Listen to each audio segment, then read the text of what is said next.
شادی کی پہلی رات تھی اور میں بہت گھبرا رہی تھی۔ جسم کانپ رہا تھا۔ یہ سوچ کر ہی میری جان نکل رہی تھی کہ اگر راشد کو پتہ چل گیا کہ میں گواری نہیں رہی تو شاید وہ مجھے جان سے ہی مار دے گا، کیونکہ میرے پیٹ میں وسیم کا بچہ تھا۔ سردیوں کی وہ رات میں کبھی نہیں بھول سکتی تھی جب میں اور وسیم ایک غلطی کر بیٹھے تھے۔ آخر راشد رات 12 بجے کمرے میں داخل ہوا۔ میرا دل دھک دھک کرنے لگا کہ میرا راز کھل جانا تھا۔ بے سہاگ رات کا آغاز ہوا تو اچانک میرا شوہر میرا جسم دیکھ کر آگ بگولا ہو گیا۔ اور میری صوبیہ میڈیکل کی اسٹوڈنٹ تھی، کیونکہ اسے ڈاکٹر بننے کا بہت شوق تھا، اس لیے میڈیکل کالج میں ایڈمیشن لیا اور دل لگا کر پڑھنے لگی۔ صوبیہ کی کلاس میں ایک بہن بھائی بھی پڑھتے تھے۔ صوبیہ کی ان سے دوستی ہو گئی۔ وسیم اور اس کی بہن کا زیادہ وقت صوبیہ کے ساتھ گزرتا تھا۔ وہ دونوں بہت آزاد خیال تھے۔ صوبیہ اور وسیم ایک دوسرے کو پسند کرنے لگے اور میڈیکل کی تعلیم کے بعد شادی کا پلان بھی بنا لیا۔ لیکن زندگی میں جو سوچا جائے ویسا نہیں بھی ہوتا۔ صوبیہ ساتھ بھی کچھ ایسا ہی ہوا۔ ایک رات اس لڑکی کا سب کچھ برباد کر دیا۔ اس کی زندگی میں ایسی بھیانک رات آئی کہ سب کچھ برباد ہو گیا۔ وسیم بہت جذباتی لڑکا تھا۔ وہ شادی سے پہلے کے جنسی تعلق کو وقت کی ضرورت سمجھتا تھا، لیکن صوبیہ نے اس کا ایسے کسی بھی معاملے میں ساتھ نہ دیا۔ جب بھی وہ ایسی بات کرتا، صوبیہ شرم محسوس ہونے لگتی اور اسے ایک حد میں رکھتی تھی، لیکن پھر بھی اسے جب بھی موقع ملتا وہ کوئی نہ کوئی شرارت ضرور کر لیتا تھا۔ اس کا صبر جواب دے رہا تھا۔ صوبیہ وسیم کو خود سے دور بھی نہیں کرنا چاہتی تھی اور پاس بھی نہیں آنے دے رہی تھی۔ کبھی کبھی وہ خود اس کشمکش میں مبتلا ہو جاتی کہ کیا اسے وسیم کی بات مان لینی چاہیے۔ ایک سال بیت گیا اور ایک ہفتے کی چھٹی آئی تو سب نے باہر گھومنے کا پروگرام بنا لیا۔ اس طرح صوبیہ، وسیم، اس کی بہن ارم اور ایک ان کا کزن نومی کاغان کے لیے روانہ ہوئے۔ انہوں نے خوب انجوائے کرنے کا سوچ رکھا تھا، لیکن نہ جانے کیوں ایک انجانے سا خوف صوبیہ کو گھیرے ہوئے تھا۔ اسے لگتا تھا جیسے کچھ بہت برا ہونے والا ہے۔ ہوٹل میں ایک ہی کمرہ لیا گیا۔ صوبیہ نے اعتراض کیا کہ ہم لڑکیوں کے لیے الگ کمرہ ہونا چاہیے، لیکن وسیم نے ہنس کر ٹال دیا۔ خیر سب تھکے ہوئے تھے، اس لیے کچھ دیر کے لیے آرام کرنے لگے۔ پھر وسیم نے صوبیہ کو ساتھ لیا اور کچھ ضروری ارینجمنٹ کے لیے باہر آ گئے۔ انہیں ایک گاڑی چاہیے تھی اور کچھ کیمپنگ کا سامان بھی۔ ہوٹل کے کمرے میں ارم اور نومی اکیلے تھے۔ ایک گھنٹے بعد دونوں واپس آئے تو ہوٹل کے پاس پہنچ کر وسیم کو کچھ یاد آیا اور صوبیہ کو کمرے میں جانے کا کہہ کر واپس بازار چلا گیا۔ صوبیہ ہوٹل میں داخل ہوئی اور اپنے کمرے کی جانب بڑھی، لیکن جیسے ہی کمرے کا دروازہ کھولنے کے لیے ہاتھ بڑھایا اچانک رک گئی۔ کمرے میں ارم اور نومی ایک شرمناک کھیل میں مصروف تھے۔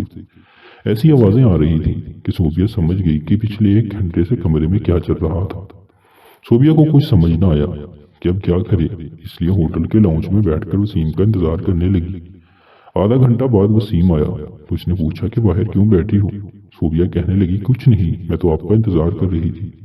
لیکن اب صوبیہ گھبرا بھی رہی تھی کہ کہیں ابھی تک کمرے میں وہی چکر نہ چل رہا ہو، کیونکہ کچھ پتہ نہیں تھا کہ وسیم کا رد عمل کیا ہوتا۔ وسیم نے صوبیہ سے چابی لی اور کمرے کا دروازہ کھولا تو صوبیہ کا دل دھک دھک کر رہا تھا، لیکن اندر کا منظر دیکھ کر صوبیہ کو سکون ملا۔